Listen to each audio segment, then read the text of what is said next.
तो अध्ययन की दो विधियां जो हैं वो समझ में आती। एक विधि है जिसको हम लोग कह रहे हैं सह अस्तित्व में प्रकृति को देखना, प्रकृति में जड़ चैतन्य प्रकृति को देखना, जड़ चैतन्य प्रकृति में मानव को देखना, मानव में जीवन को देखना, है ना। एक विधि है सर्व मानव में व्यक्ति को देखना, व्यक्ति में जीवन को देखना, एक विधि ये है। दूसरी विधि है कि पहले स्वयं में देखना, फिर व्यक्ति के रूप में देखना, फिर व्यक्ति से परिवार को देखना, है ना, फिर मानव समाज को देखना, फिर सहअस्तित्व को देखना, है ना। हम लोग जिसको ट्रेडिशनली ये कहते हैं कि दो प्रकार का लॉजिक है ना, एक इंडक्टिव लॉजिक है, डिडक्टिव लॉजिक है। तो इसमें जो कारगर विधि है अध्ययन में, वो सह अस्तित्व से शुरू करके फिर जीवन तक आना, है ना। ऐसा देखने से जो सह अस्तित्व जो है वो सही अर्थों में स्पष्ट होता है। जैसे जीवन का क्रिया भी जो है, जैसे पूरी मानव जाति में देखना जीवन का क्रिया, है ना, फिर जीवन में देखना, जीवन में यानी किसी एक इंडिविजुअल में देखना, है ना, एक इंडिविजुअल। क्योंकि जीवन में जो क्रियाकलाप किसी एक व्यक्ति में होता है और जो मानव में होता है, तो मानव में पूरा क्रियाकलाप होता है, व्यक्ति में उसका आंशिकता में होता है ना। जैसे समाज में ज्यादा क्रिया होता, परिवार में कम होता है ना। तो समाज में परिवार को समझना, है ना, समाज में परिवार की भूमिका, तो उससे एक सूत्रता भी पकड़ में आती। तो दोनों विधि से चलना होता है, एक एक बार ऊपर से नीचे, एक बार नीचे से ऊपर, ऐसा तभी सारे सूत्र जुड़ते हैं। जैसे व्यक्ति का आचरण और परिवार का आचरण, तो व्यक्ति का आचरण जो है परिवार के आचरण में विलय हो जाता है। अब विलय कैसे होगा, है ना। तो विलय होने से क्या व्यक्ति विलय हो जाएगा क्या? तो व्यक्ति की स्वायत्तता स्वतंत्रता बनी रहती है और परिवार की स्वायत्तता स्वतंत्रता बनी रहती है ना। तो जैसे अखंडता को समझना, तो व्यक्ति में अखंडता, परिवार में अखंडता, समाज में अखंडता, है ना, राष्ट्र अंतरराष्ट्र में अखंडता। ये पूरा अस्तित्व जो है अखंड अविभाज्य है ना। अस्तित्व से अस्तित्व है, नित्य वर्तमान है, अखंड अविभाज्य है, इस तरीके से देखना। तो यदि हम केवल अपने में ही देखते रहते हैं तो हम सह अस्तित्व को छू भी नहीं पाते, स्पर्श भी नहीं कर पाते। दूसरा है केवल अपने में देखने से एक सूत्रता नहीं निकलती है, सामरस्यता नहीं निकलती है, एकता नहीं निकलती है ना, और समरसता नहीं आती है। सामरस्यता जिसको बाबा जी ने लिखा, सामरस्यता के 9 बिंदु व्यवहारवादी समाजशास्त्र में दिए, वो स्पष्ट ही नहीं होते, है ना। तो सामरस्यता तभी दिखेगी जब हम अपने को पूरे समग्र अस्तित्व में देखेंगे, यानी मेरा अपना होना अखंड समाज का में एक उसके अवयव के रूप में है, और अखंड समाज को अखंड समाज के रूप में देखना, मतलब अखंड समाज एक इकाई है। अखंड समाज ऐसा नहीं है व्यक्ति व्यक्ति के रूप में 750 करोड़, वो 750 करोड़ तो इंडिविजुअल हो गए। अखंड समाज एक इकाई है। तो जब अखंड समाज का आचरण देखते हैं उसी को मानवीयतापूर्ण आचरण करें। व्यक्ति का आचरण मानवीयतापूर्ण आचरण नहीं है ना, क्योंकि व्यक्ति जो है वो मानव से संकीर्ण है, छोटा है, लघु है ना। तो अखंड समाज का जो आचरण है उसी को हम लोग कह रहे हैं वो संविधान है, संविधान है या मानवीयतापूर्ण आचरण है अखंड समाज का। अखंड समाज में बाकी आचरण विलय रहता है, व्यक्ति का आचरण विलय, परिवार का आचरण, समाज का आचरण, राष्ट्र का आचरण, है ना, सब उसमें विलय हो जाता है। विलय हो जाता है ना, उसका अस्तित्व समाप्त होता है ऐसा नहीं है, उसका अस्तित्व बना है, क्योंकि प्रकृति तो अलग अलग है ना। लेकिन अलग अलग होते हुए भी वो एक दूसरे के साथ भागीदारी कर रही, एक सूत्रित हो रही है ना।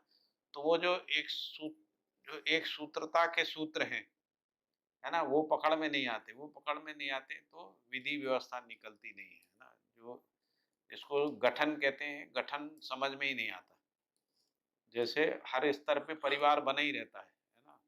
हर स्तर पे निर्णय 10 ही लोग करते हैं। ये जो परिवार मूलक स्वराज व्यवस्था है उसमें निर्णय करने में मैक्सिमम, जैसे हम पार्लियामेंट में निर्णय लेते हैं ना, तो वहाँ पे करीब 700 सांसद हैं, लोकसभा और राज्यसभा के मिला के 700-800 सांसद निर्णय लेते हैं। लेकिन यहाँ पर परिवार मूलक विधि में हर स्तर पे 10 ही लोग निर्णय लेते हैं, इसलिए 10 लोगों में मूल्यांकन सहज होता है।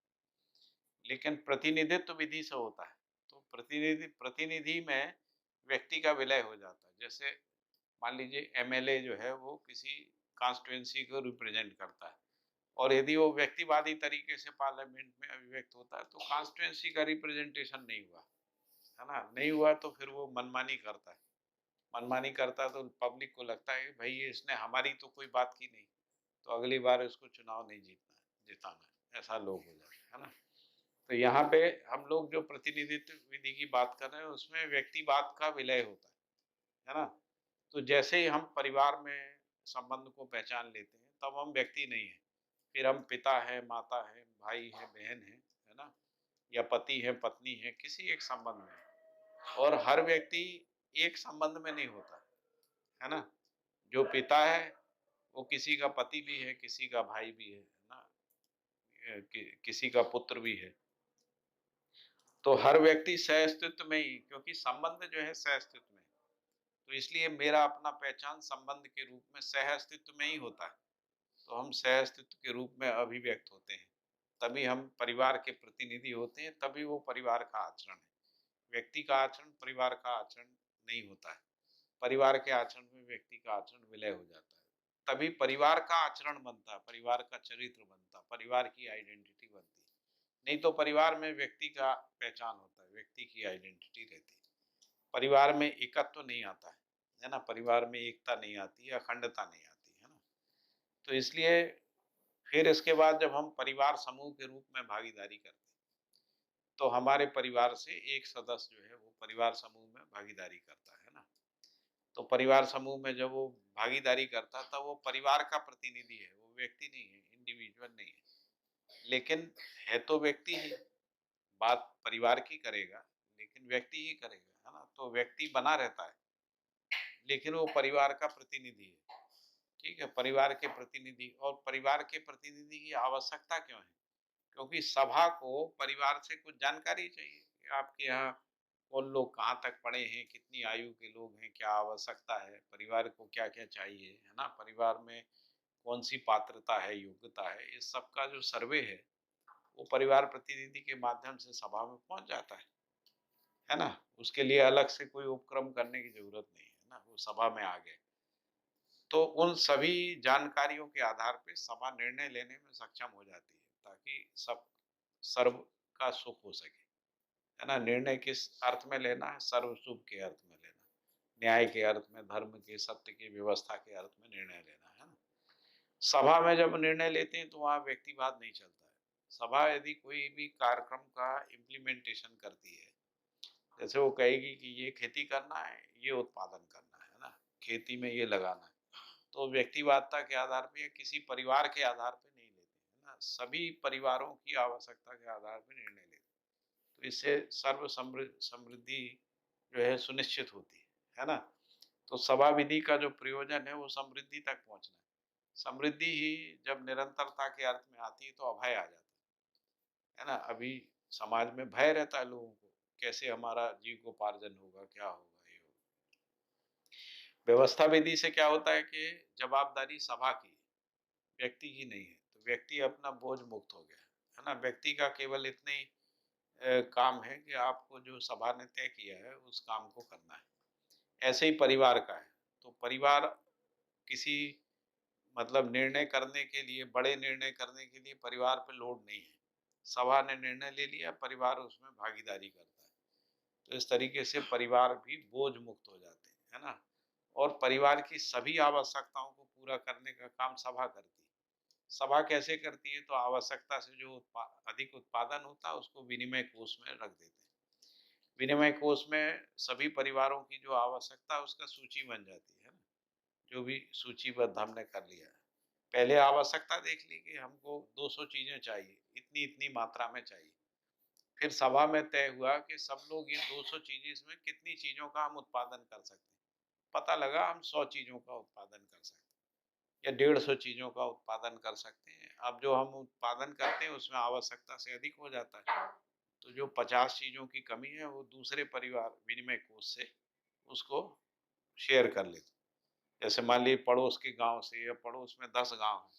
जब गाँव का समूह बन गया तो 10 गाँव हो गए। है ना? तो हमारे गाँव का 10 जो परिवार समूह हैं, उनके विनिमय केंद्रों के साथ हमारा संबंध है। तो 10 गाँव में जो विनिमय केंद्र हैं, उनसे हर गाँव की आवश्यकता से अधिक आपूर्ति संभव हो जाती है ना? तो इसलिए गाँव इससे स्वायत्त हो जाते हैं। गाँव में स्वायत्तता आ जाती है। अभी हो क्या रहा है, जैसा भैया ने कल बताया था, है ना? कि पानी का आपने एक उदाहरण दिया था, है ना? कि पानी यहाँ से हम कहीं डैम में ले जाते हैं, डैम से प्रोसेस करके फिर यहाँ तक लाते हैं, है ना? इतना सब करते हैं, उसकी जगह यहीं प्रोसेस हो जाए। तो अभी हम लोग क्या कर रहे हैं कि जैसे गाँव में कोई उत्पादन करते हैं, उसको मंडी में बेचते हैं, है ना? फिर मंडी से जो पैसा मिलता है, उससे बाजार से चीजें खरीद के लाते हैं। मंडी से जो लोग ले जाते हैं, वो कुछ चीजों को उत्पादन करते हैं, वो हमको प्रोसेस करके यहाँ देते हैं। तो उसकी जगह हम अपनी गांव में, अपने गांव समूह में जो है प्रोसेस कर सकते हैं। तो ये अननेसेसरी जो ट्रांसपोर्टेशन है और उसके कारण से जो मानव श्रम का जो नुकसान हो रहा है, वो भी खत्म हो सकता है।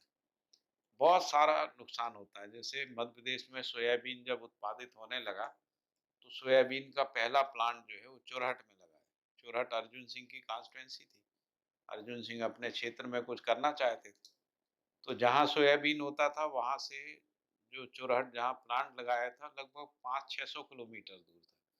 तो 500-600 किलोमीटर दूर जो है ट्रांसपोर्ट करके सोयाबीन ले जाते थे, वहाँ तेल बनता था चोरहट। अब वो तेल वहाँ तो खपेगा नहीं, तो फिर से 300-400-500 किलोमीटर तेल को ढो के लाते थे, है ना? उसकी जगह यदि जहाँ सोयाबीन होता वहीं सोयाबीन प्लांट हो, तो ट्रांसपोर्टेशन नहीं होगा, है ना? उसका तो योजनाएँ यदि सबके ध्यान से व्यवस्था के अर्थ में निर्णय पूर्वक होती हैं, तो बहुत सारी समस्याओं का समाधान हो जाता है। लेकिन इसके पूर्व जो है समाज गठन करना ज़रूरी है। समाज गठन के लिए बताया कि संस्कृति, सभ्यता 2 चीज़ें ज़रूरी हैं। संस्कृति का मतलब है समाधानात्मक विचार। समाधानात्मक विचार से संपन्न हुए बिना सभ्यता पूर्वक जीना नहीं बनता है। सभ्यता का मतलब होता है संबंध में न्यायपूर्ण संबंध निर्वाह के रूप में सभ्यता होती है। सभ्यता यानी संबंध निर्वाह के अर्थ में, न्यायपूर्ण संबंध निर्वाह के अर्थ में सभ्यता है। और संस्कृति का मतलब है समाधानात्मक विचार। तो किसी परिवार में समाधान हो जाता है, वो दूसरे परिवार का पूरक हो जाता है। एक विधि तो यह है कि हम परिवार में ही पूरक हो जाते हैं। हम परिवार में ही सब एक दूसरे को समझाने लगते हैं ना। दूसरी विधि है कि परिवार जब दूसरे परिवारों का पूरक होता है, जैसे मान लो परिवार समूह बन गया, तो अब 10 परिवार इकट्ठे हो गए। तो पता लगा एक परिवार में ये व्यक्ति को गणित अच्छा आता है, इसको विज्ञान अच्छा है, इसको खेती अच्छी आती है, इसको ये होता है। तो हमने आपस में उनके उनकी जो मानस समाधान है, उसको शिक्षा विधि से 10 परिवारों तक फैला दिया। तो समाधान का लोक व्यापीकरण हो गया और समृद्धि का लोक व्यापीकरण जो अभी अपन ने समझा। तो इस तरीके से 10 परिवारों में समाधान समृद्धि का लोक व्यापीकरण हो सकता है। इससे सभी परिवार अभाव से मुक्त हो सकते हैं, समाधानित हो सकते हैं, भय से मुक्त हो सकते हैं। जो आशंकाएँ रहती हैं, अभी जैसे नौकरियों में बहुत आशंका रहती है ना? भय रहता है लोगों को, आशंका, बिज़नेस में भी आशंका रहती है ना? यदि बिज़नेस कहीं फेल हो गया, तो पता लगा कि जो 500-1000 लोग उसमें काम करते हैं, वो सब उनको नौकरी से निकालना पड़ता है। नौकरी से निकालते हैं, तो उन्होंने कुछ सोचा नहीं रहता। इंदौर में एक हुकुमचंद मिल बंद हुई, बहुत साल पहले, 30-35 साल पहले, है ना? तो पूरे इंदौर शहर में वो हज़ारों की संख्या में मज़दूर थे, वो बेरोज़गार हो गए। अब वो लोग पिछले 25-30 साल से काम करते आ रहे थे। उनको लगा मिल चलती रहेगी, हमारी ज़िंदगी चलती रहेगी। अचानक मिल बंद हो गई, तो बेरोज़गारी हो गई। बेरोज़गारी हुई तो अपराध बढ़ गया। अभी 2-3 महीने तो जमा पूँजी से मज़दूर चला लेगा, उसके बाद क्या करेगा? तो कुछ कैसे भी अपना भरण-पोषण करेगा, तो उससे इंदौर में अपराध बढ़ गया। फिर कुछ सरकारों ने सहयोग किया कि चलो गुमटी लगा लो, ठेला लगा लो, ये कर लो, वो कर लो, ऐसा कुछ-कुछ व्यवस्था करी। धीरे-धीरे, धीरे स मतलब वो अपराध से निकलने का क्रम शुरू हुआ। तो यदि परिवार समूह के रूप में, और परिवार समूह ग्राम के साथ सूत्रित होते हैं, ग्राम-ग्राम समूह के साथ सूत्रित होते हैं, तो समृद्धि सुनिश्चित रहती है ना? समृद्धि की निरंतरता तो भय नहीं रहता, क्योंकि हम मैक्सिमम आवश्यकताओं को अपने स्तर पे ही पूरा कर लेते हैं। हमको उसके लिए बाजार की ज़रूरत नहीं है। बाजार जो है वो लाभ के आधार पे ही है।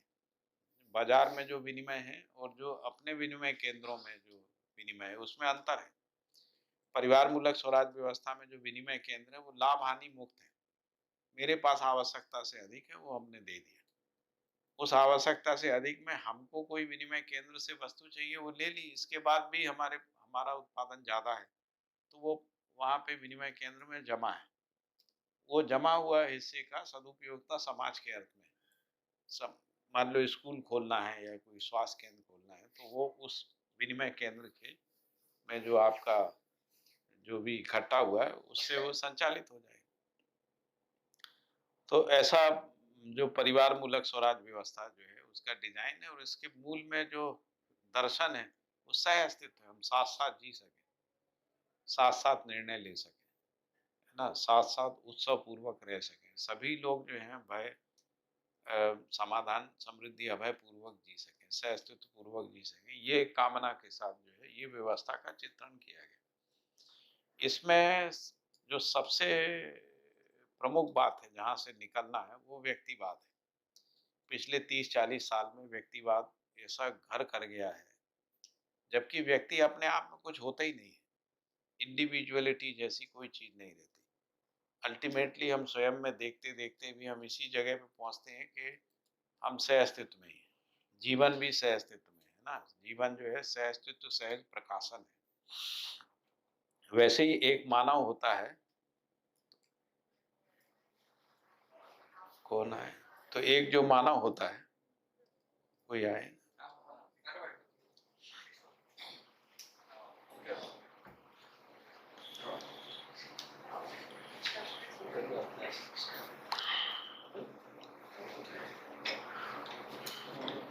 जी। तो जैसे हम एक व्यक्ति को समझते हैं, तो पता लगता है कि एक व्यक्ति की जो आवश्यकताएँ हैं, परिवार और समाज से ही पूरी होती हैं, राष्ट्र से पूरी होती हैं। जैसे अभी आज की स्थिति में भी देखें, तो सिक्योरिटी है, हमको राष्ट्र देता है, इंफ्रास्ट्रक्चर हमको राष्ट्र देता है, समाज शिक्षा देता है, चिकित्सा देता है ना? परिवार जो है, बच्चे का भरण-पोषण करता है, एक आयु तक भरण-पोषण करता है। इसके बाद एक आयु के बाद उसको शिक्षा देता है समाज, है ना? और राज्य जो है वो सुरक्षा का काम देता है, इंफ्रास्ट्रक्चर का डेवलप। तो इसलिए पता लगता है व्यक्ति जैसी कोई चीज़ है नहीं, एक मिथ है इंडिविजुअल, है ना? तो यदि हम व्यक्ति की तरह से जिएँगे तो परिवार ही नहीं है, समाज ही नहीं है, राष्ट्र ही नहीं है। तो यदि हम व्यक्ति की तरह सोचते हैं तो राष्ट्र की ज़रूरत ही नहीं है ना? तो हम एक प्रकार से जीव चेतना की पराकाष्ठा पे चलेंगे, क्योंकि वहाँ संबंध की निरंतरता नहीं। जीव जानवरों में संबंध का निरंतरता नहीं है। तो हम जानवरों जैसे आ गए, तो विकास के नाम पे हम जैसे हम कुछ विकसित हुए थे, है ना? जानवरों से ऊपर निकलने के अर्थ में कुछ गठन हुआ था। वापस जानवरों जैसे जीने की तरफ अभी ओरिएंट हो गए, और ऐसा लगता है कि सुख तो सबका अपना-अपना ही होता है। ऐसा एक दिमाग में बैठ जाता है। जबकि सुख को समझने जाते हैं तो पता लगता है कि सुख दूसरे के साथ ही होता है। जैसे बच्चे के साथ माता-पिता और बाकी रिश्तेदार प्रसन्न रहते हैं। जैसे अभी ये 2 छोटे बच्चे हैं, ये इन बच्चों से पूरा सभी लोग जो हैं उससे प्रसन्न रहते हैं, खुश होते हैं। बच्चों को देख के, उनको गोदी में लेके, उनको खिला-पिला के, है ना? खुश होते हैं। तो हमारी खुशी बच्चे की खुशी पे निर्भर है। हम क्या चाहते हैं बच्चे? इतना ही चाहते हैं वो खुश रहें, प्रसन्न रहें, रोएँ नहीं, है ना? इतना ही। तो माता-पिता बच्चे के चेहरे पे मुस्कान देखना चाहते हैं। वो जो मुस्कान का सुख है उसके लिए वो इतना एफर्ट करता है, खिलौने लाता है, ये करता है, उठाता है, घुमाता है, झुलाता है, पता नहीं क्या-क्या करता है। केवल अपेक्षा क्या है कि उसके चेहरे पे मुस्कान दिख जाए बच्चे की, क्योंकि उसकी मुस्कान हमको खुश करती है, हमको अच्छा लगता है ना? तो एक प्रकार से हम अपने अच्छे के लिए ही कर रहे हैं, लेकिन ये पता लगता स्रोत बच्चा है, स्रोत पत्नी है, स्रोत भाई है, स्रोत पिता है ना? स्रोत दूसरा परिवार भी है ना? हमारा प पड़ोस अच्छा होता है तो हम हमारा सुख बढ़ता है। पड़ोस खराब होता है तब हमको पता लगता है कि कैसे दुख बढ़ गए। तो इसका उल्टा भी देखना चाहिए, पड़ोस सुखी हो जाए तो हमारा सुख बढ़ेगा, जब उसके दुख बढ़ने से हमारा दुख बढ़ेगा। पड़ोस में बच्चे अपराधी हो जाएं तो हम टेंशन में ही रहते हैं हमेशा, है ना? तो पड़ोस में बच्चा अच्छा हो जाए तो हमारा सुख है ना? तो अभी हम लोग सोचते हैं कि द्वेष भाव आ जाए, ईर्ष्या आ जाती है ना? वो आगे बढ़ गए, ऐसा हमको लगता है, बढ़ नहीं पाए। कई लोग ऐसा भी सोचते हैं, बढ़ नहीं पाए, टांग खींचते हैं, पॉलिटिक्स करते हैं ना जिसको। तो उसकी जगह हम प्रोत्साहित करें, कोई बढ़ रहा है, हमारे परिवार में बढ़ रहा है, चाहे पड़ोस में बढ़ रहा है, उसको एप्रिशिएट करें, प्रोत्साहित करें, सपोर्ट करें, सहयोग करें। ऐसा करने से परिवारों की परस्परता में विश्वास आने लगता है ना? विश्वास आने से भय खत्म हो जाता, द्वेष खत्म हो जाता। केवल अपना स्वीकार कर लें, हमारे पड़ोसी हैं, हमारे अपने हैं, इतना। इससे ही भाव बदल जाता है। जैसे आप अपनी पत्नी को स्वीकार कर लें, मेरी पत्नी, स्वीकार कर लें, तो फिर पत्नी जो भी करती है वो अपना हो गया, ऐसा। तो हम स्वीकारते नहीं है, शादी हो गई, स्वीकृति नहीं बनी, है ना? तो व्यक्तिगत जीवन दोनों का अपना-अपना जीवन चलता रहता है। उसमें कॉन्फ्लिक्ट होते ही है, उसमें अस्वीकृतियाँ रहती हैं, उसमें तनाव बनते ही है ना? उसमें एक आचरण भी नहीं बनता और समाज में भी उन पति-पत्नी का पहचान ही नहीं बनता। जैसे पति ने कोई बात कह दी है तो कहते भैया अभी इसकी बात मानना नहीं, क्योंकि इसकी पत्नी करने नहीं देगी इसको, ऐसा। पत्नी ने कह दिया तो कह रहे ये पत्नी ज़्यादा बोलती है, अभी इसका पति ऐसा नहीं है, ऐसा है। तो वो जो एक चरित्र होता ना, वो चरित्र ही नहीं बनता। पति-पत्नी संबंध के बारे में लिखा है कि 2 मन नहीं होते, एक मन 2 शरीर होते हैं, है ना? तो एक मन 2 शरीर प्रतीकात्मक भाषा है। उसका मतलब है उनका आचरण एक हो गया। अब 2 आचरण नहीं है, है ना? 2 व्यवहार नहीं है। उनका व्यवहार एक हो गया, आचरण एक हो गया। इस यही जो है पति-पत्नी संबंध का चरमोत्कर्ष है। इससे ज़्यादा सुख नहीं है ना? जो सुख जो है मैक्सिमम सुख इस संबंध का इतना ही है। तो केवल पति-पत्नी संबंध में नहीं होता, पूरा परिवार एक हो गया, और ज़्यादा सुख हो गया। 10 परिवार एक हो गए और ज़्यादा सुख हो गया, है ना? 10 गाँव एक हो गए और ज़्यादा सुख हो गया। यही चेतना का विकास है ना? यही जागृति की ओर कदम है ना? क्योंकि अल्टीमेटली पूरे सह-अस्तित्व तक हमारी चेतना जो है उसको हम समझ सकते हैं, उसको अनुभव कर सकते हैं, ऐसा। उस तो उसका जो सुख है ना? जैसे मान लीजिए प्रधानमंत्री सब बनना चाहते हैं, है ना? प्रधानमंत्री पद का कोई सुख होगा? क्यों होगा? क्योंकि उसको लगता है इतना बड़ा देश मेरा है।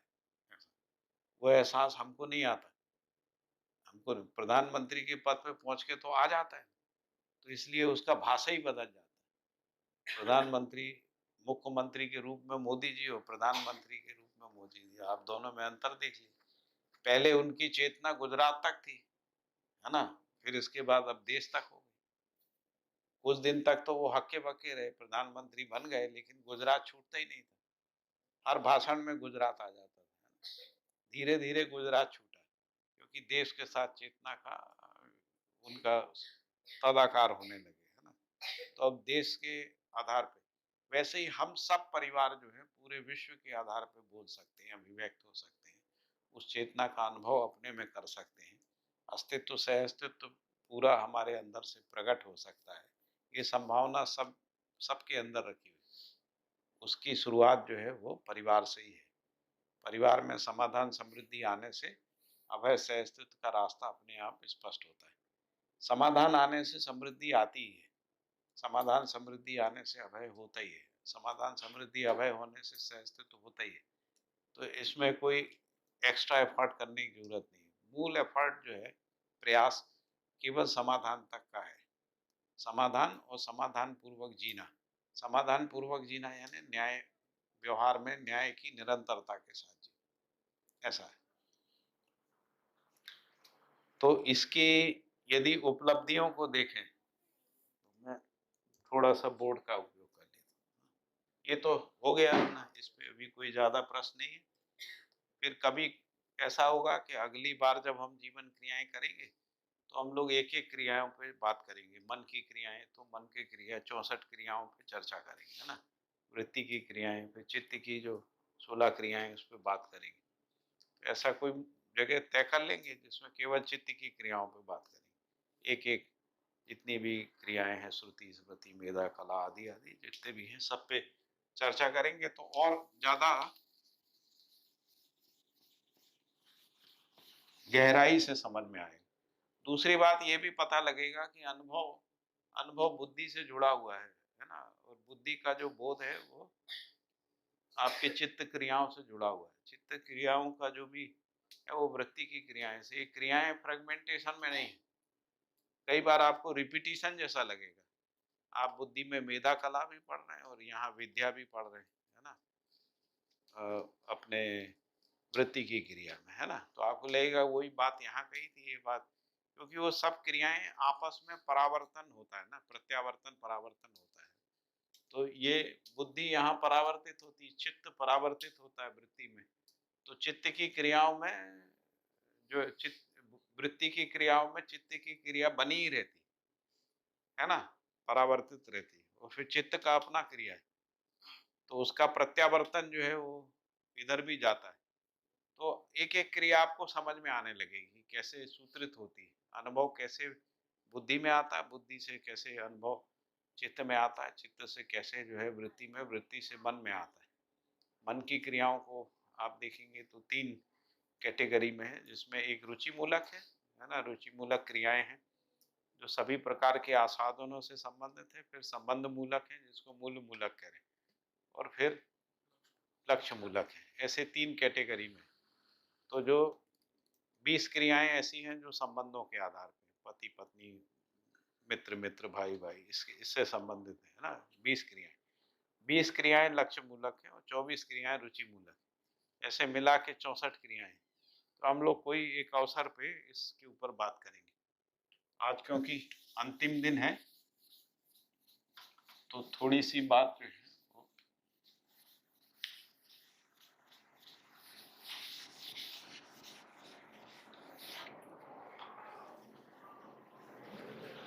तो जैसे अनुभव अनुभव क्या है तो अपन कह रहे हैं कि ज्ञान है और विवेक है और विज्ञान है। यही है ना? अनुभव में जो हमको स्पष्ट होने वाली वस्तु है वो ज्ञान, विवेक, विज्ञान है।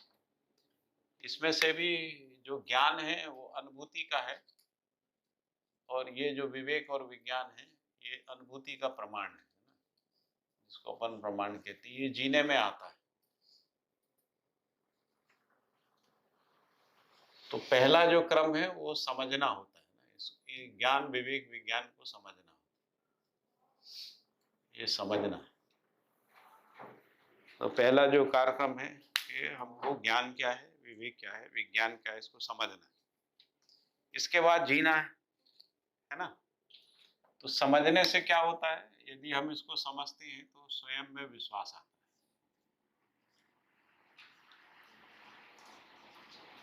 विश्वास आता है।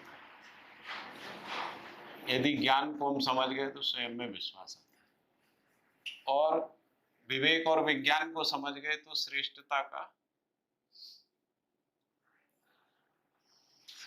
समझ में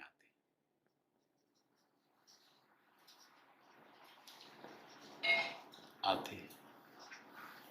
इसी को कहें तो यही श्रेष्ठता का सम्मान भी है।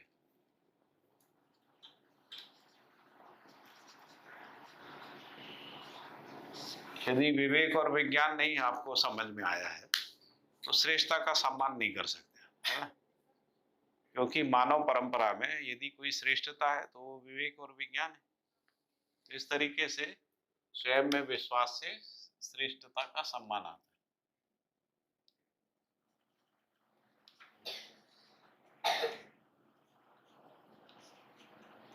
श्रेष्ठता का सम्मान। अब इसके बाद समझने के बाद जीना है, जिसको अपन जीना कह रहे हैं। तो जीना जो है वो परिवार में ही होता है। परिवार में शुरुआत तो परिवार से ही होती है और परिवार में होता है। और जीना किस रूप में होता है? विवेक और विज्ञान के रूप में जीना होता है ना? तो जो विवेक के रूप में जीना है वो संबंध है, जिसको अपन संबंध कह रहे हैं, है ना? और विज्ञान के रूप में जीना उत्पादन विनिमय है।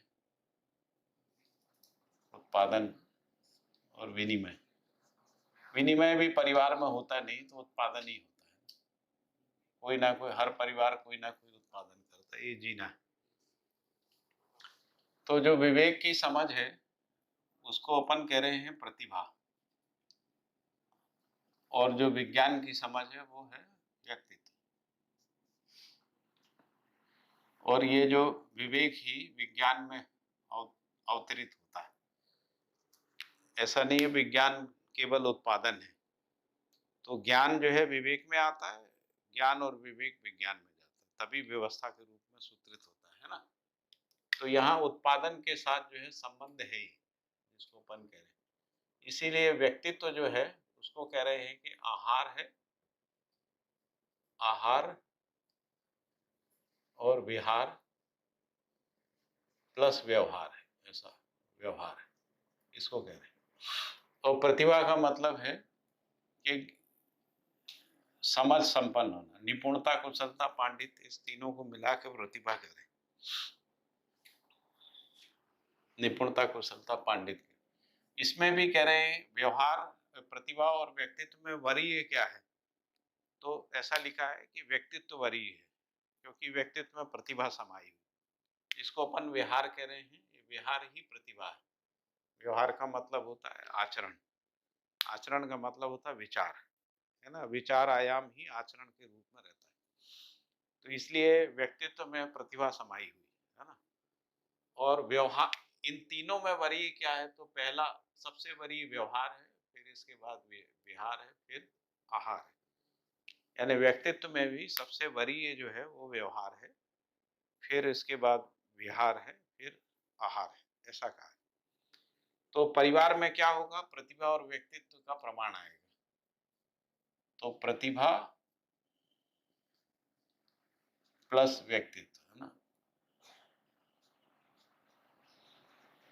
तो इसमें संतुलन,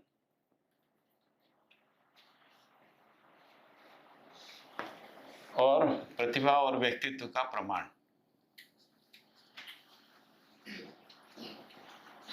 प्रमाण कहाँ पे? जीने में। तो जीने में दो ही काम है परिवार में, एक तो संबंध निर्वाह की निरंतरता है, और दूसरा आवश्यकता से अधिक उत्पादन है। ये दो ही काम है। हर परिवार अपनी आवश्यकता से अधिक उत्पादन, तो यदि हर परिवार अपनी आवश्यकता से अधिक उत्पादन कर पाता है तो व्यक्तित्व में संतुलन है, संबंध में निर्वाह कर पाता है, प्रतिभा में संतुलन है। प्रतिभा व्यक्तित्व में संतुलन है, इसका मतलब ऊपर वाला भाग ठीक से हुआ है, यानी समझना ठीक से हुआ है। तो इसीलिए जीना ठीक से हो पाएगा, है ना? परिवार में जीना ठीक से, ये ठीक है ना? तो बराबर है। मैंने कहा कि सब, जिसको अपन अनुभव कह रहे हैं, अनुभव में क्या है? अनुभव इससे भी वरीय है ना? अनुभव क्या है? अनुभव बराबर से अस्तित्व में, सह अस्तित्व में होना रहना, होना बस रहना, सह अस्तित्व में होना, सह अस्तित्व में रहना। एक स्थिति में है, एक गति में। रहना गति में है, रहना ही आचरण है ना? और होना अनुभूति है, सह अस्तित्व में अनुभूति। जैसे मैं ये मानता हूँ, ये परिवार मेरा परिवार है ना, ये अनुभूति है। मेरा समाज, ये अनुभूति। मेरा राष्ट्र, ये अनुभूति। ये पूरी पृथ्वी मेरी, ऐसा मानता हूँ, ऐसा हमको फीलिंग बना रहता है, वो अनुभूति, इसको अपन अनुभूति, वही चेतना। तो उसे वो कह रहे हैं कि होना स्थिति में ही रहता है ना? जैसे मान लो कोई मित्र है, आपने ऐसा मान लिया कि अब हम दो नहीं है, एक है, तो ये फीलिंग है, एक होना फीलिंग, इसका कोई प्रमाण नहीं। अब दोनों एक हैं, ये रहने में पता लगता है। आप में लड़ाई झगड़ा नहीं है, एक दूसरे का सहयोग करते हैं, एक दूसरे का सम्मान करते हैं, मिल के काम करते हैं, तो एक है, ये दिखता है। फिर लोग कहते हैं यार ये लोग एक है, ऐसा। तो वैसे ही परिवार में सब मिलजुल के करते हैं तो कहते हैं ये परिवार एक है, एकजुट है। नहीं तो परिवार अलग-अलग है, सब अलग-अलग दिशाओं में जा रहे हैं, अलग-अलग काम कर रहे हैं, है ना? तो परिवार की एकजुटता यानी रहने में नहीं है, बोलने में है। हम बोल देते हैं कि हमारा परिवार एक है, रहने में प्रमाणित नहीं हो रहा। इसका मतलब समझ में कहीं गड़बड़ी है ना? समझ में यदि ठीक हो गया है, तो हम ये कह रहे हैं कि विवेक और विज्ञान समझ में आ गया। यानी व्यक्ति से लेके अंतर्राष्ट्र तक संबंध का फैलाव हमको समझ में आ गया। है ना? एक व्यक्ति कितना जी सकता है, एक परिवार कितना जी सकता है, समाज कितना, राष्ट्र कितना, है ना? अंतर्राष्ट्र कितना, फिर इनके आपस में संबंध क्या है? व्यक्ति का परिवार से क्या संबंध है, परिवार का समाज से क्या संबंध है, समाज का राष्ट्र से, राष्ट्र का अंतर्राष्ट्र से, अंतर्राष्ट्र तक प्रकृति से क्या संबंध है, यानी पूरी मानव जाति का प्रकृति, सारा संबंध हमको स्पष्ट है, कोई कंफ्यूजन नहीं। तो अब हम संबंध के अर्थ में ही जिएंगे। जब हमको संबंध दिख गया तो हम संबंध के अर्थ में जिएंगे। यदि संबंध नहीं जीते हैं तो हम ऐसा मानते हैं यहाँ तक हमारा संबंध है, इसके बाद हमारा संबंध नहीं। तो हमारा जहाँ तक संबंध है वहां तक ही हम करेंगे, बाकी से हमको कोई मतलब नहीं, है ना? क्योंकि जब संबंध पहचानते हैं तभी व्यवहार कर पाते हैं, संबंध नहीं पहचानते तो व्यवहार कल्पना में ही नहीं आता। बहुत सारे हम लोग परिचय शिविर में उदाहरण देते हैं ना, कि यदि आप ट्रेन में जा रहे हैं, कोई संबंध पहचाना हुआ व्यक्ति आता तो आप कहते हैं अरे आप इधर आ जाओ, बैठ जाओ। जगह नहीं होती तो भी सरक के बैठ जाते, स्पेस देते। तो संबंध पहचानते तो व्यवहार स्वाभाविक रूप से होता है, संबंध नहीं पहचानते तो व्यवहार होता नहीं। तो यदि हमने व्यवहार पूरा समझ लिया है, संबंध पूरा समझ लिया, तो व्यवहार पूरा समझ लिया। तो संबंध को हमने देखने गए तो पता लगा कि सह अस्तित्व ही परम संबंध है। यानी अस्तित्व में ऐसी कोई इकाई नहीं है जो दूसरे से जुड़ी हुई नहीं। और इसीलिए मित्र संबंध जो है वो अखंड समाज तक स्वीकृत है ना? ऐसा बाबा जी ने लिखा है कि मित्र संबंधी एक ऐसा है जिससे पूरी मानव एक दूसरे के साथ जुड़ी है। यदि किसी से बाकी संबंध पहचानने में नहीं आ रहे तो भी मित्र तो है ही, है ना? क्योंकि कहीं ना कहीं उसकी भागीदारी हर व्यक्ति की, हर परिवार की रहती ही है।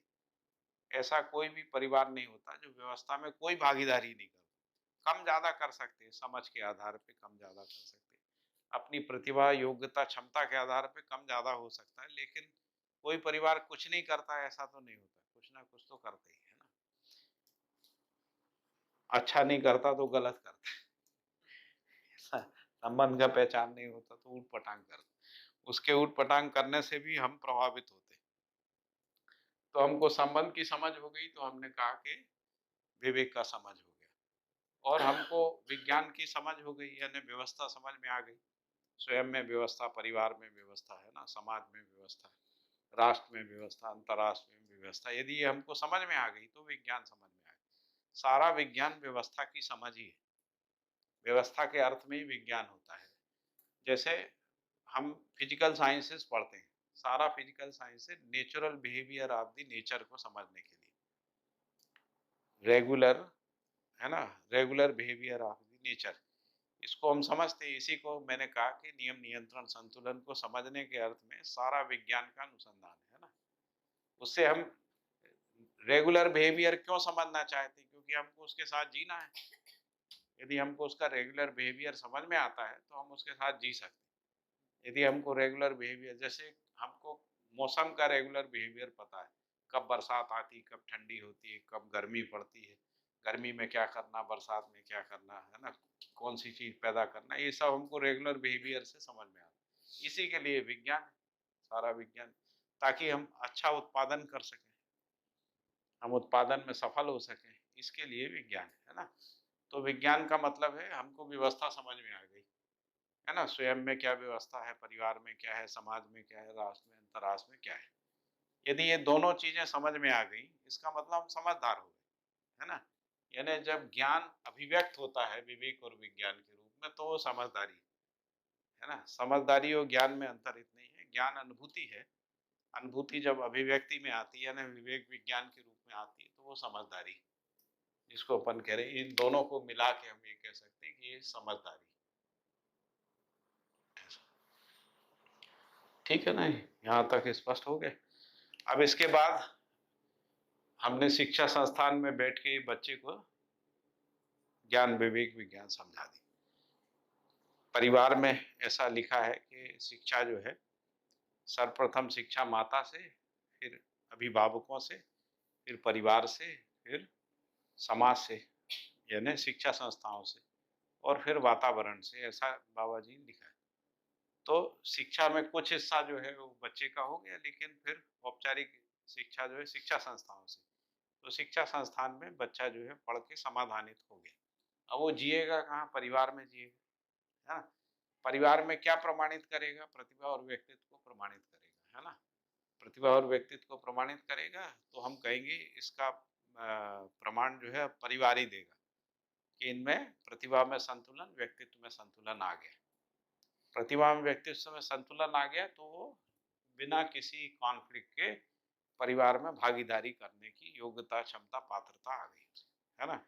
यानी परिवार की समाधान में, परिवार की समृद्धि में उसकी भागीदारी हो गई। तो इस प्रकार से जिसको हम कह रहे हैं जीने की शुरुआत हो गई। तो जीने की शुरुआत में श्रेष्ठता के सम्मान से हम अगले चरण पे आ गए, प्रतिभा और व्यक्तित्व में संतुलन। पहला ये हो गया, दूसरा ये हो गया, तीसरा ये हो गया। अब प्रतिभा और व्यक्तित्व में संतुलन करने से उपलब्धि क्या हुई? तो हर परिवार जो है वो समाधान, समृद्धि हो गई। ये उसकी उपलब्धि।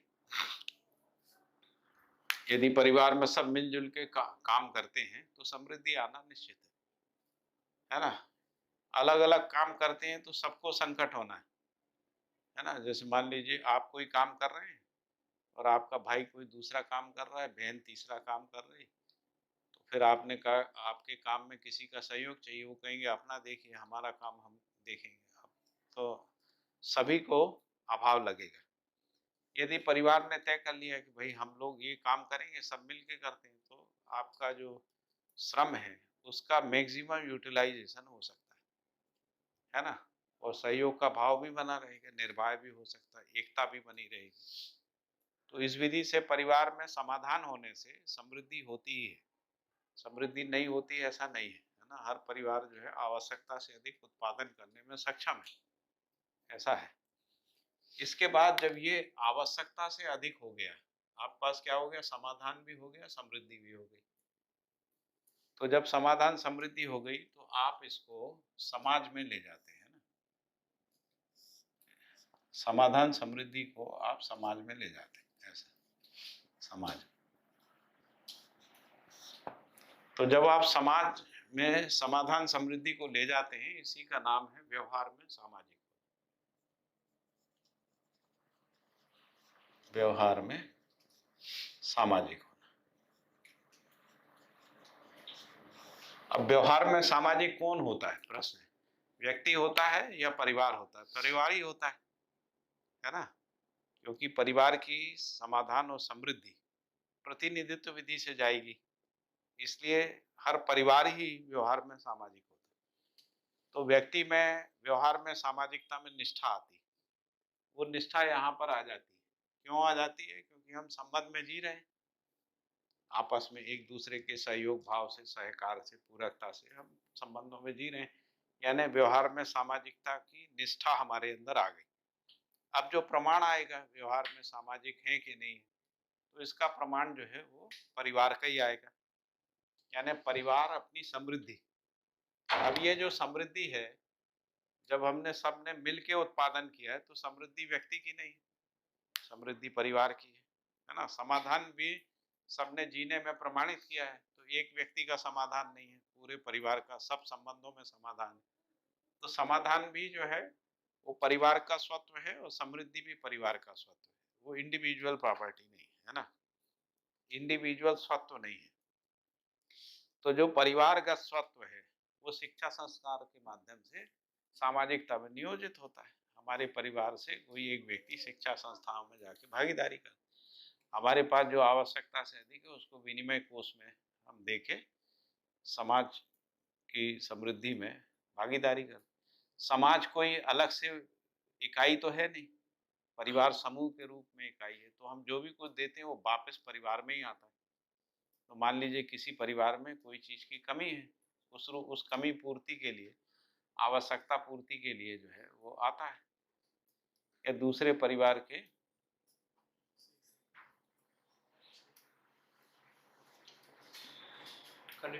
ठीक, तो दूसरे परिवार के बच्चों को हम समाधानित करते हैं, दूसरे परिवार के लोगों को समाधानित करते हैं, है ना। उस अर्थ में वापस परिवार में ही आता है। हम जो आवश्यकता से अधिक नियोजित करते हैं, इसलिए परिवार और ज्यादा समृद्ध होता है ना, और ज्यादा समाधानित होता है। मतलब यदि वो 5 आयाम में समाधान को पाया है तो 8 आयाम में हो जाएगा, 10 आयाम में हो जाएगा। तो समाधान जो है अनेक होते हैं, समाधान अनेक होते हैं। तो हमको कोई भी समस्या होती है, उसका समाधान समाज में रखा रहता है। जैसे किसी परिवार को किसी स्किल सीखने की आवश्यकता है, तो वो स्किल सिखाने का प्रोविजन जो है वो शिक्षा संस्थाओं में रहता है। तो इस प्रकार से समाधान जो है सुलभ होता है, समृद्धि सुलभ होती है। इस प्रकार से परिवार समाज के बीच में परस्पर पूरकता होती है। इसी परस्पर पूरकता को कह रहे हैं व्यवहार में सामाजिकता का प्रमाण है ना, क्योंकि व्यवहार व्यक्ति से लेके अंतरराष्ट्र तक है। तो इस प्रकार से फिर इसके बाद ये जो प्रतिभा और व्यक्तित्व का जो संतुलन बोला आपने, तो उसको शॉर्ट में ऐसा समझ सकते हैं कि जो मैं जैसा हूँ वैसा ही जीता हूँ, वही प्रतिभा और व्यक्तित्व संतुलन। प्रतिभा और व्यक्तित्व में संतुलन का मतलब है कि हम समझदारी संपन्न हो गए। समझदारी संपन्न हो गए तो प्रतिभा में संतुलन है। फिर हम समझदारी के अनुसार व्यवहार करने लगे, है ना, विचार करने लगे, तो व्यक्तित्व में संतुलन। आहार निश्चित हो गया, व्यक्तित्व में संतुलन।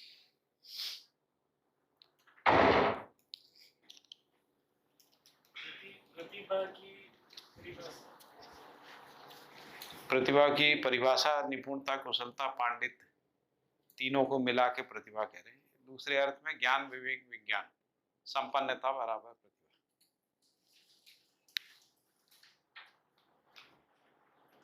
यानी हमको ज्ञान समझ में आ गया क्या है, विवेक समझ में आ गया, विज्ञान समझ में आ गया, है ना। हम अपने में आश्वस्त हो गए, हमको समझ में आ गया। हमारे शिक्षक लोगों ने हमारा मूल्यांकन करके हमको प्रमाणित कर दिया कि आपको समझ में आ गया। हर शिक्षा संस्थान में मूल्यांकन होगा ना। मूल्यांकन पूर्वक जो है बच्चा अपना घोषणा करेगा, मैं समझ गया हूँ। उसको जांचेंगे, जांचने के बाद जो है पाएंगे तो विद्यापक उसको प्रमाणित कर देंगे, ये हो गया। अब इसके बाद वो अपने इस घर में आएगा, तो घर में वो जीने में प्रमाणित होगा, तो हर परिवार प्रमाणित करेगा ये समझ गया। यदि वो समझ गया है, प्रमाणित हो गया है कि बच्चा जो है जी पा रहा है, यानी प्रतिभा व्यक्तित्व में संतुलन हो गया। ऐसा जो बच्चा है उसी को व्यवस्था में भागीदारी के लिए भेजा जाएगा। उससे कम में व्यवस्था में भागीदारी की पात्रता नहीं आई उसमें, है ना। तो जैसे स्नातक होने तक, ऐसा लिखा है कि स्नातक होने तक समझना, स्नातक होने के बाद जब परिवार और शिक्षक और पड़ोसी ये तीनों लोग प्रमाणित कर दें तभी विवाह है, उससे पहले विवाह नहीं। जो जागृत माला से पहले शिक्षा कर दें, है ना, ये समझदार हो। फिर परिवार जीने में देख ले कि प्रतिभा और व्यक्तित्व में संतुलन पूर्वक जी पा रहा है कि नहीं। यदि जी पा रहा है तो विवाह के योग हो गया, तब विवाह संस्कार है। उससे पहले तक शिक्षा संस्कार। विवाह संस्कार जो है, विवाह संस्कार के साथ ही दीक्षा संस्कार।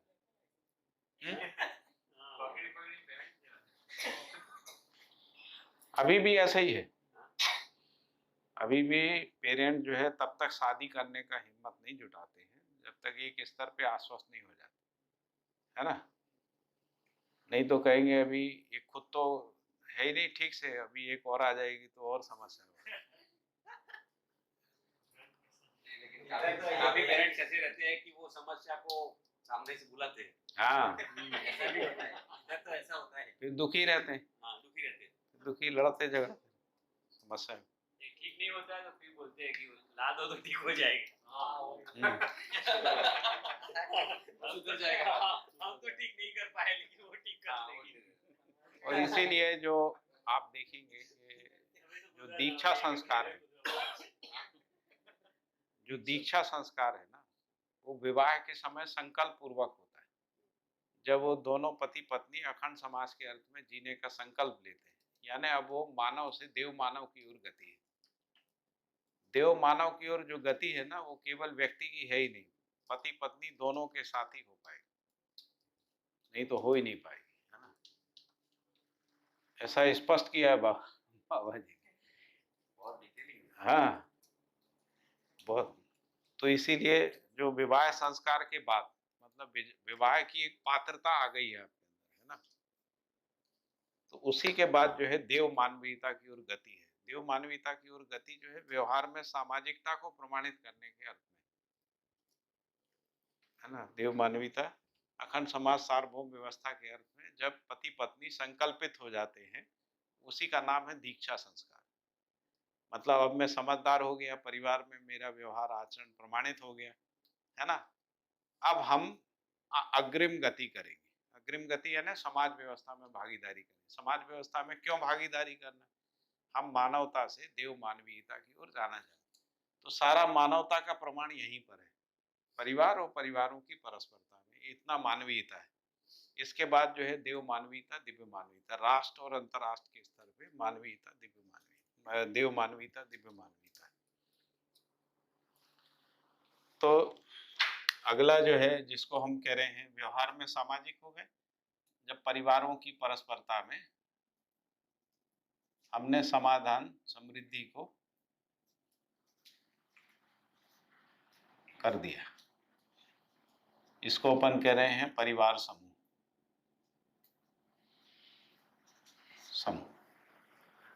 तो परिवार समूह में जो है हम लोग समाधान समृद्धि को की भागीदारी करने लगे, है ना। और हम परिवार से परिवार समूह परिवार हो गए, परिवार समूह परिवार, है ना। वो हो ही जाते हैं, सहजता से हो जाते हैं। यदि हम यहाँ तक ठीक जर्नी हुई है तो व्यवहार में सामाजिक होना आसान है। यदि हम परिवार में ठीक से नहीं जी रहे हैं, समाज में जाएंगे तो कुछ ना कुछ प्रॉब्लम करेंगे, है ना। क्योंकि हम जिस आयाम में परिवार में नहीं जी पाए हैं, उस आयाम में समाज में जाके अव्यवस्था फैलेगी। तो इसलिए समाज में भागीदारी से पूर्व जो है ना, ये इतना प्रमाण होना जरूरी है। इतना प्रमाण हुए बिना समाज में भागीदारी, शिक्षक नहीं बनाया जा सकता। जब तक ये प्रमाणित नहीं हुआ, आप शिक्षक होने के पात्र नहीं। इसलिए बाबा जी लिखा है कि हर शिक्षक समाधान समृद्धि को प्रमाणित करेगा, वही शिक्षक है, नहीं तो शिक्षक नहीं। तब तक आप घर में जिए और अभ्यास करो। जब आप प्रमाणित हो जाओगे तभी शिक्षक यानी अपने समाधान को लेके जा पाओगे। अब समाधान है ही नहीं, आप शिक्षक बन गए तो आप शिक्षा तंत्र को खराब कर दोगे। ऐसे ही हो रहा है? नहीं, ऐसे ही नहीं हो रहा है।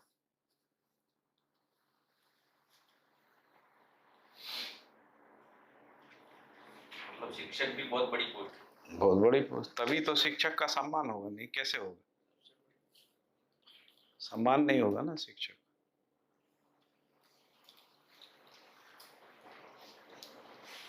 शिक्षक का सम्मान इसीलिए नहीं हो रहा है, जो अपेक्षा वो पूरी नहीं, समाधान तो दे नहीं रहे, बच्चों को और समस्याग्रस्त कर देते।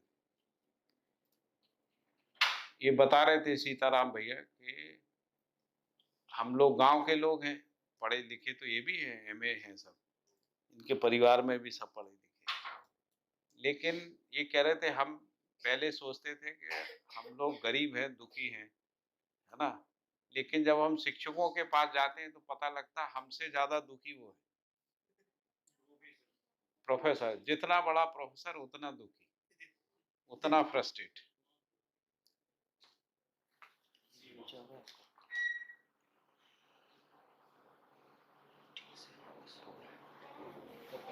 उतना दुखी। इसलिए यदि प्रोफेसर के चेहरे पे तनाव नहीं है और थोड़ा सा उसका दुखी सा नहीं दिख रहा है, तब तक वो प्रोफेसर ही नहीं है। आप मान लेना, लेक्चरर फरियाद के सिवा और कुछ होता नहीं उनके पास है, फरियाद के सिवा और कुछ नहीं होता कुछ नहीं। 24 घंटे मतलब राजनीति करते रहते, अपना जिस विषय को पढ़ाना है उस विषय की कभी चर्चा ही नहीं करते दूसरे से, और वही विषय नहीं आता बाकी सब आता है उनको। मैक्सिमम हालत यही है शिक्षकों की, है ना। तो बाबा जी कह रहे हैं कि जब तक वो प्रमाणित नहीं हो जाए शिक्षक, है ना, परिवार में, परिवार प्रमाणित करे तो परिवार ही सभा में बताएगा कि हमारा ये बच्चा जो है ये प्रमाणित हो गया है कि इसमें प्रतिभा व्यक्तित्व में संतुलन आ गया, अब ये व्यवहार में सामाजिक होने के लिए तैयार है, तब वो जाके, है ना, जो व्यवस्थात्मक कार्यक्रम है उसमें भागीदारी करेगा। व्यवस्थात्मक कार्यक्रम में भागीदारी करेगा। व्यवस्थात्मक कार्यक्रम जो है वो समाज में ही है, परिवार और समाज के बीच में व्यवस्थात्मक कार्यक्रम है, जिसमें शिक्षा संस्कार है, जिसमें न्याय सुरक्षा है, उत्पादन कार्य है, विनिमय कोष है, और स्वास्थ्य संयम।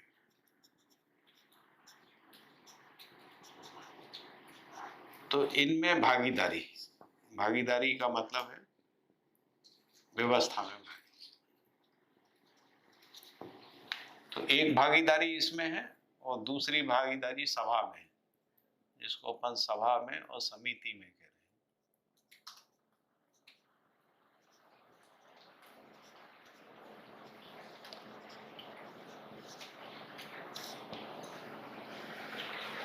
और जो समाधान समृद्धि का नियोजन समाज के लिए है उसी का नाम सदुपयोग है, जिसको अपन सदुपयोग कह रहे हैं। उससे पहले तक सदुपयोग की जरूरत नहीं है। सदुपयोगता का मतलब मेरे पास कुछ ज्यादा है उसको मैं दूंगा, चाहे वो समाधान है चाहे वो समृद्धि है ना, उसको व्यवस्था के अर्थ में देना। व्यक्ति के अर्थ में देने से तो व्यक्तिवाद बना रहेगा। तो सदुपयोगता विधि पूर्वक सदुपयोगता होती है ना, नहीं तो व्यक्तिवादी अहमताएं बनी रहेंगी, है ना। कोई एक डोनर बना रहेगा, वो डोनर डोनेट करता रहेगा, एक गरीब हीन भाव में रहेगा।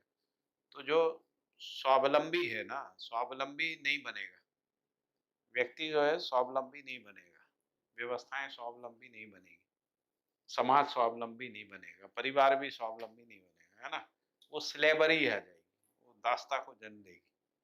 तो दास्ता मुक्त व्यवस्था की बात है, मतलब जिसमें स्लेवरी ना आए, ऐसी व्यवस्था की बात यहाँ पर की जा रही। तो जब इन सब में भागीदारी हो जाती है तो इससे व्यवसाय में स्वावलंबन प्रमाणित होता है।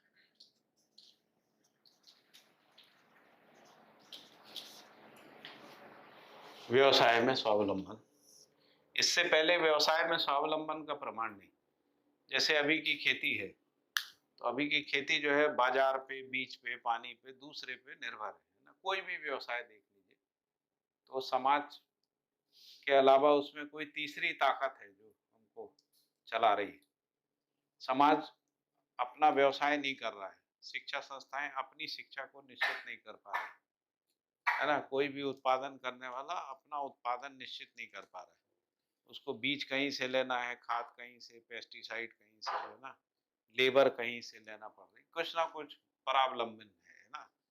तो व्यवसाय में स्वावलंबन प्रमाणित करने के अर्थ में ये व्यवस्था में भागीदारी, है ना, व्यवस्था में भागीदारी, और व्यवस्था में भागीदारी दोनों स्तर पे, कार्य के स्तर पे, है ना, जो व्यवस्थात्मक कार्यक्रमों में भागीदारी और निर्णय में भागीदारी, जो सभा विधि, इसी को कह रहे हैं कि ये इन दोनों को मिला के कह रहे हैं ये विधि और व्यवस्था है, इसको विधि और व्यवस्था कह रहे हैं। और ये जो क्रम है परिवार से समाज बनने का, इसी को कह रहे हैं ये संस्कृति और सभ्यता है, संस्कृति प्लस सभ्यता। तो संस्कृति सभ्यता पूर्वक समाज का गठन है, विधि व्यवस्था पूर्वक क्रियान्वयन और निर्णय प्रक्रिया। फिर इसके बाद जिसको अपन कह रहे हैं कि राष्ट्र है, और अंतर्राष्ट्र।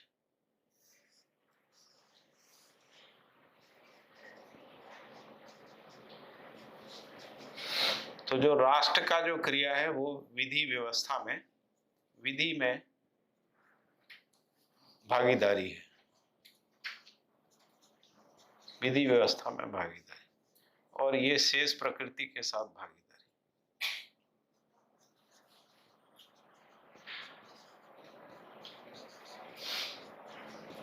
शेष मतलब जो मानवेतर प्रकृति है उसके साथ भागीदारी, जिसको अपन सार्वभौम व्यवस्था कह रहे हैं। तो ये जो समाज है इसी को कह रहे हैं ये अखंड समाज।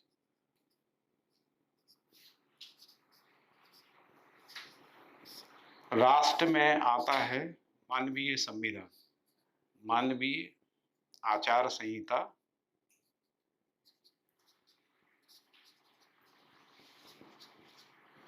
मानवीय आचार संहिता रूपी संविधान, और अंतर्राष्ट्र में सार्वभौम व्यवस्था।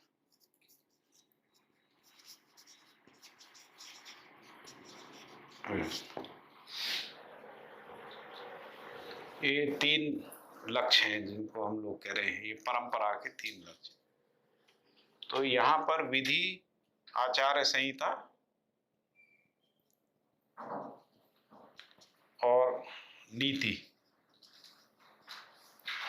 इनका निश्चयन राष्ट्र के स्तर पर, निश्चयन और क्रियान्वयन,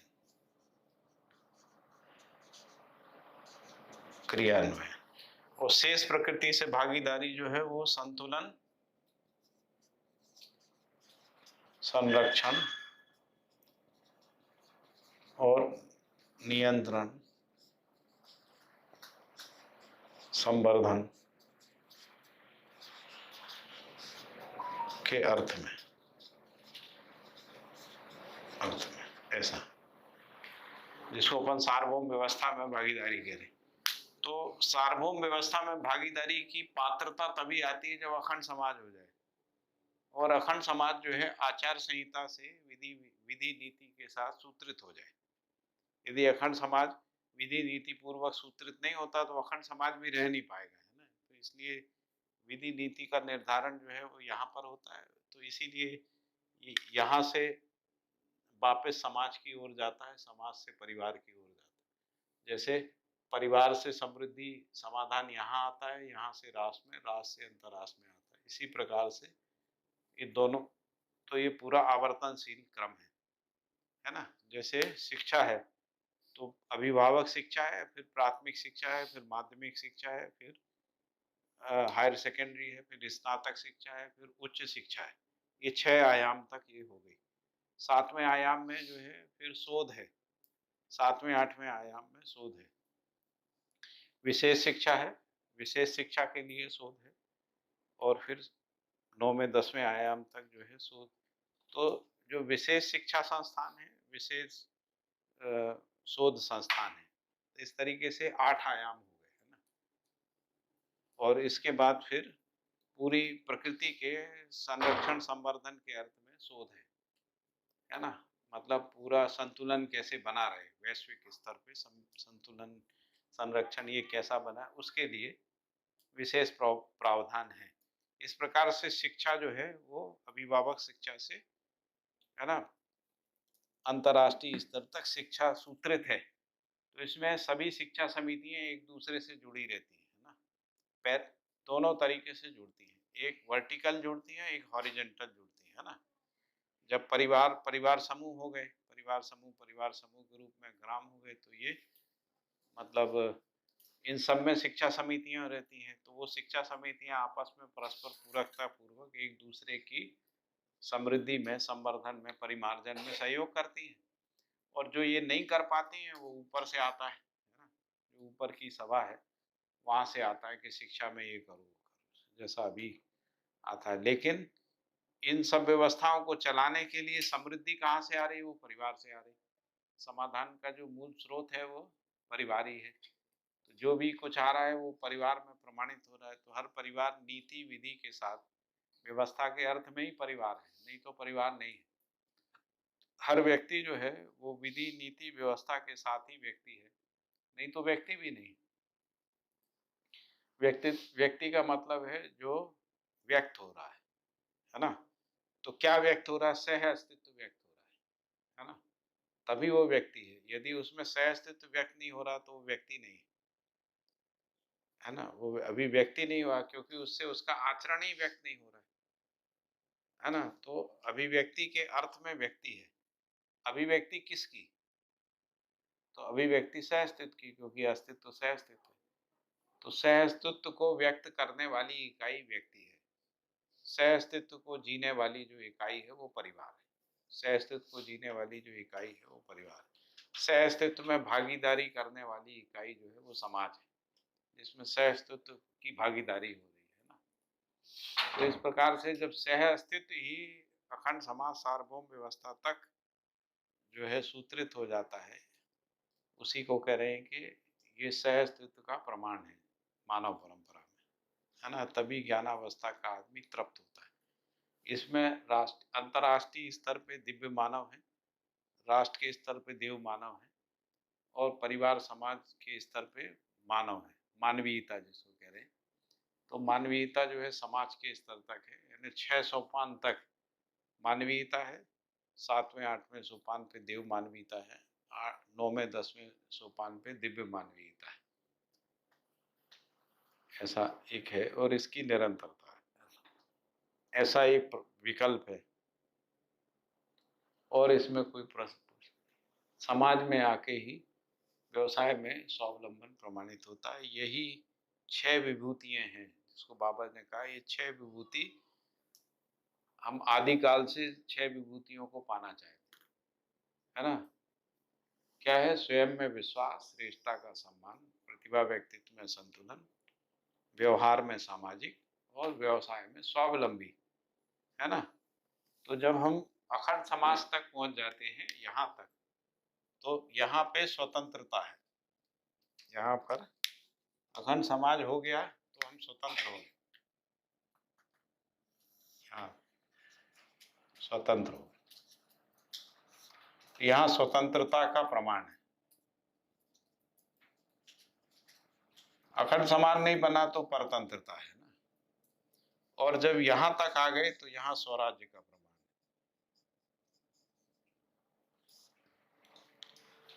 इसी को स्वराज्य का प्रमाण,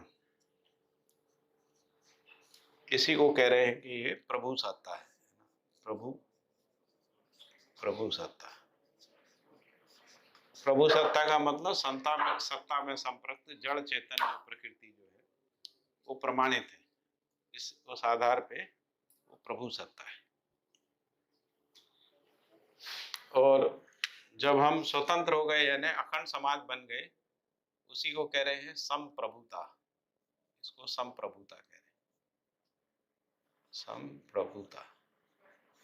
संप्रभुता यानी हम न्याय धर्म सत्य के साथ जीने लगे, है ना। संबंध निर्वाह की निरंतरता के आधार पे हम प्रभु के समान हो गए, यानी प्रभु यानी जो स्थितिवत्ता है हम उसका अभिव्यक्त करने लगे, है ना।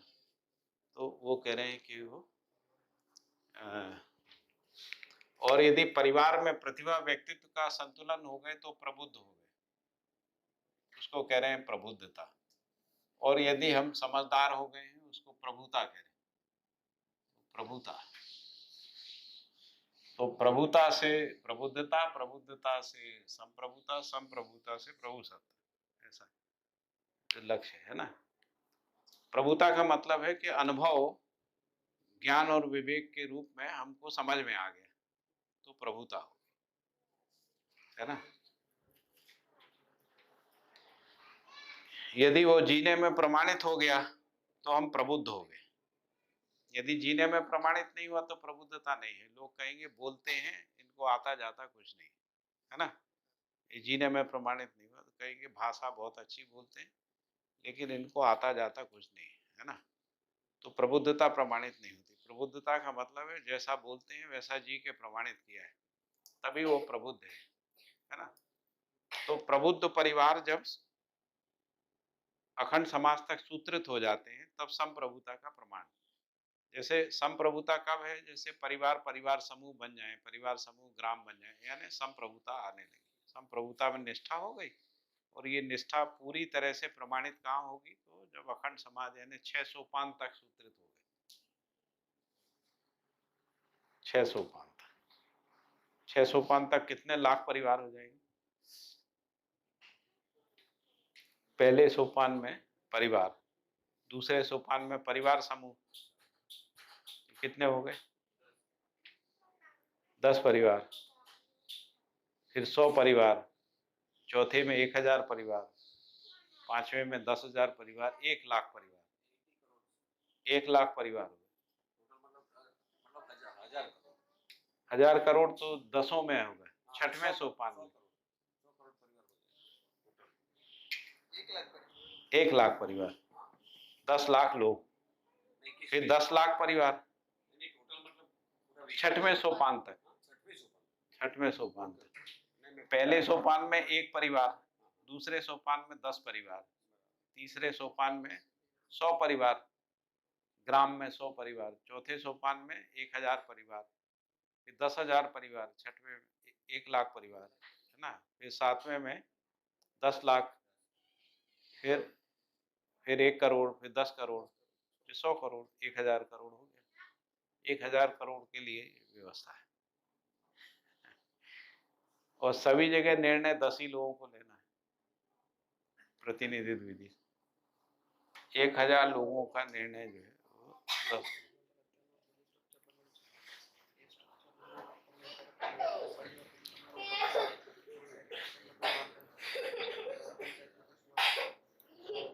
इससे ज्यादा और कोई कल्पनाशीलता हो सकती है? कल्पनाशीलता का तृप्ति बिंदु लगाते रहो गुणा भाग हिसाब किताब, इससे ज्यादा मानव में कोई जीने का कल्पना नहीं है। ऐसा विश्व की ऐसी कल्पना करते हैं तो कल्पना में इतना मजा आता है। ऐसे धीरे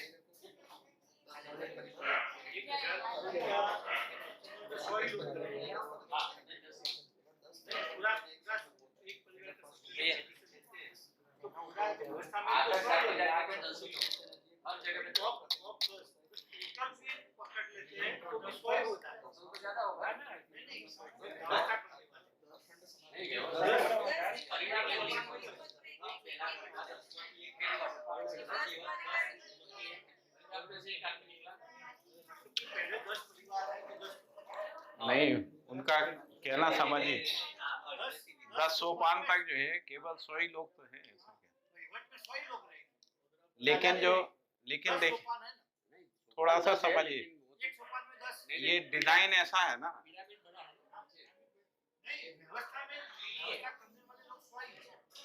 ये जो पिरामिड है ना, ऐसा है, ऐसा है।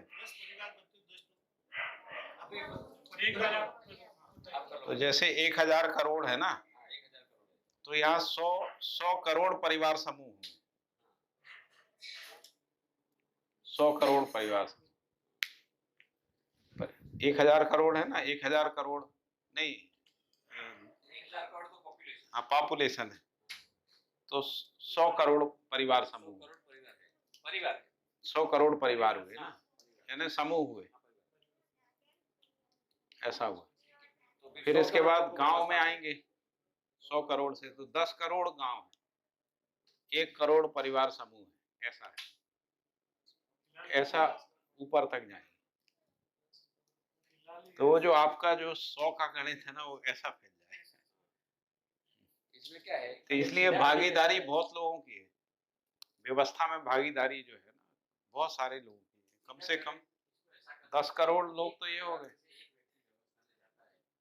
तो फिर मतलब क्या 1000 करोड़ की बस्ती है तो उसमें 100 करोड़ लोग व्यवस्था में होंगे, सीधी बात है। सीधी बात है, 100 बिल्कुल।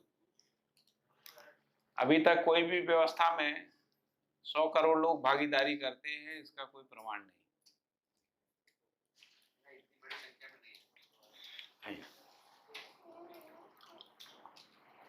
और 100 करोड़ लोग निर्णय लेते हैं,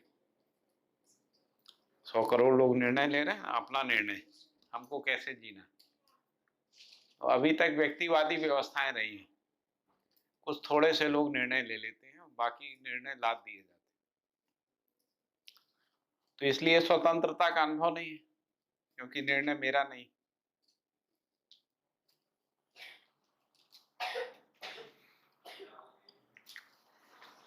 किसी के भी निर्भर रहना होता ही है, और किसी पे निर्भर रहना होता ही है, कोई भी बात। सभी निर्भर ही हैं, परिवार समाज पे निर्भर हैं, समाज जो है राज्य पे निर्भर है, राज्य अंतर्राष्ट्र पे निर्भर है।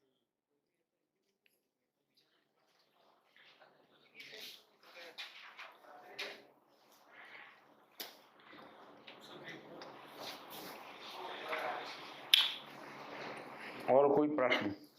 व्यवसाय को स्वावलंबी कैसे कह रहे हैं?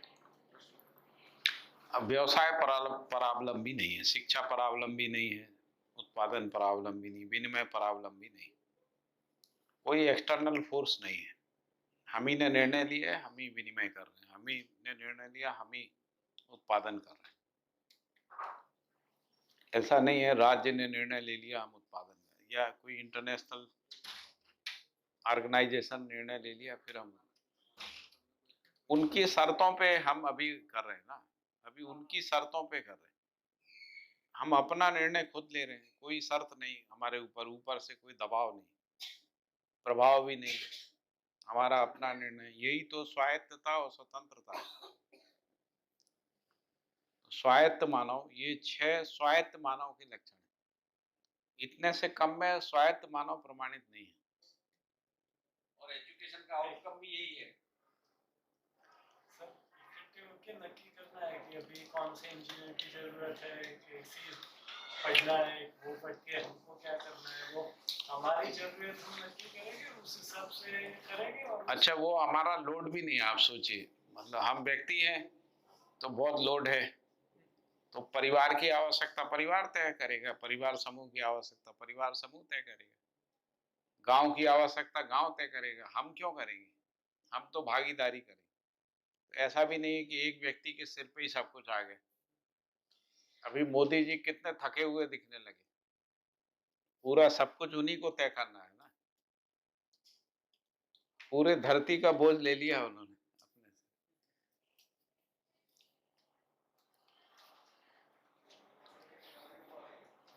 से। सभी हो जाते हैं, जितने भी बड़े पदों पे रहते हैं ना, जब हम अपनी मर्जी से दूसरे को चलाना चाहते हैं तो आप पे बोझ आएगा। ठीक है, लोग तो चलने को तैयार हैं, आप बोझ ले लो तो हम चलने को तैयार हैं, लेकिन आप उस बोझ को सहन नहीं कर पाओगे, कोलैप्स कर जाओ। एक समय के बाद सारे नेताओं की दुर्गति हो जाती है। और हमने आपको सिरोही महराज का बताया।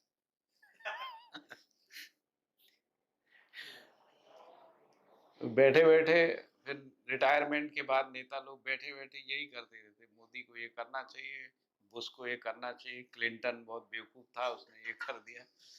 यही चलता रहता, जैसे आपको कोई सुन भी रहा हो।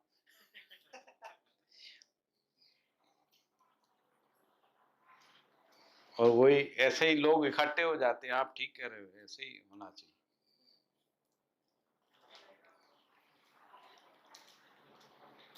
कोई सुनता तो नहीं, काफी हाउस वाली चर्चा बसती है।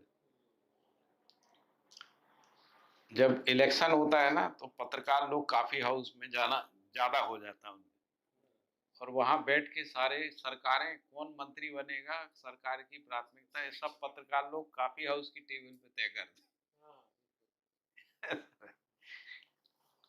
और सरकार तो अपनी तरीके से बनती है, वो पॉलिसी भी वो खुद बना, लेकिन पत्रकार जो है उसी में माथापच्ची में ही लगे रहते हैं। अच्छा पत्रकार जो है, जो ज्यादा माथापच्ची कर पाए, अच्छा पत्रकार। वो एक हम लोग ऐसा बोलते हैं, बैलगाड़ी के नीचे एक कुत्ता जा रहा था, तो कुत्ते को ऐसा लगने लगा कि बैलगाड़ी में चला रहा। वैसे ही पत्रकारों का हाल है। बिल्कुल बिल्कुल पत्रकार वो सोचते व्यवस्था हम चला रहे हैं, जबकि व्यवस्था के आश्रय में आपका पेट भर रहा है, इतना ही है, इससे ज्यादा कुछ नहीं है ना। छाया मिली हुई है आपको बस। हमारा एक मित्र था, तो जब वो पत्रकार बनने गया तो बड़े बड़े सपने देखे थे, हम समाज को बदल देंगे, अच्छा काम करेंगे। बहुत साल हो गए, फिर हमने एक दिन उसको फोन किया, कहाँ हो? तो कह रहे भैया एम्स के सामने खड़े। AIIMS, all India institute of medical science. थोड़ा रिकॉर्डिंग बंद कर देते हैं, थोड़ा रिकॉर्डिंग बंद कर करते थे ना। हमने कहा हमारा ही प्रमाण हम ही दे रहे हैं।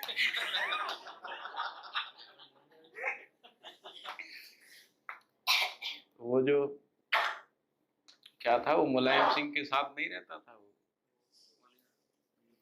अमर सिंह जो है एम्स में एडमिट थे।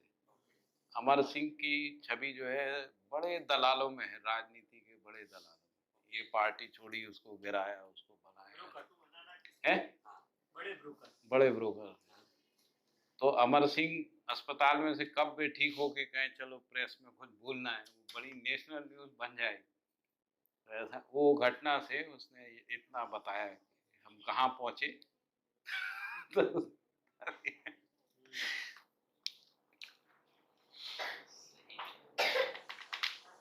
पूरा जहाज किस और जगह पे चल रहा है, तो फिर क्या है कि सभी संस्थाएं ध्वस्त हो रहा है।